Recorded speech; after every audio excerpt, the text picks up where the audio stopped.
Salut à toutes et à tous, c'est Zarp et aujourd'hui on se retrouve pour le premier épisode de ce format de news. Cette intro va être recyclée pour les 3 prochaines vidéos qui vont sortir de ce format, pour la simple bonne raison que je les tourne en même temps et que je les sépare de quelques jours pour simplement faire de la régularité et aussi séparer les sujets selon 3 catégories. La première catégorie, ça sera les news hardware, la seconde catégorie, ça sera les news software, donc dans l'IT, et la troisième catégorie, ce sera les news hackers. Pour chaque, je vais essayer de garder le format assez court pour votre plus grand plaisir. On commence de suite avec les news hardware.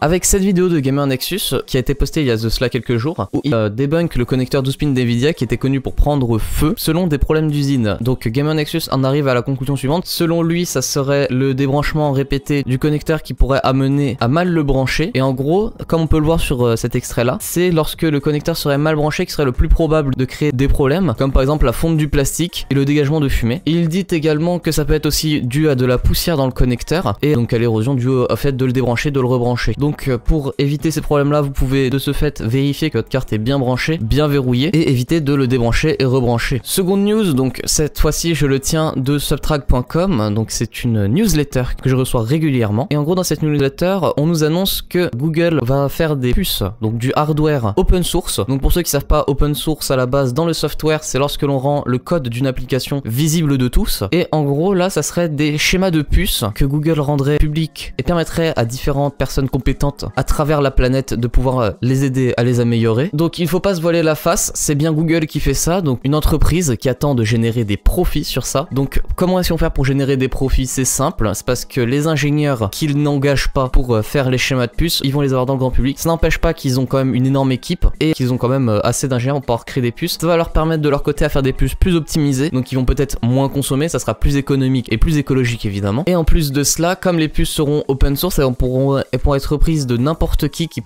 voudra en créer et pourquoi pas les vendre, comme TSMC par exemple qui pourra fabriquer les puces. L'avantage que ça a pour nous grand public, c'est que ça va sûrement nous baisser les coûts des VPS, parce que comme c'est plus performant pour une moindre quantité d'énergie, les VPS risquent de chuter de prix. Ça sera dans plusieurs années tant que tout ça s'installe, donc n'espérez pas avoir de retombées dès maintenant. Ça pourra également permettre de faire évoluer les puces beaucoup plus rapidement, parce que plutôt que d'attendre comme le font les constructeurs de processeurs actuels pour tenir un calendrier médiatique et dire qu'il ne faut pas annoncer quelque chose pour cette génération-là mais plutôt pour celle d'après, ça va permettre pour nous consommateurs que ça évolue beaucoup plus rapidement. Quoi qu'il en soit, pour moi, je vous incite à mettre un pouce bleu, à commenter, à partager la vidéo si vous voulez d'autres vidéos de ce format là. Quant à moi c'était Zarp et je vous souhaite une bonne fin de journée.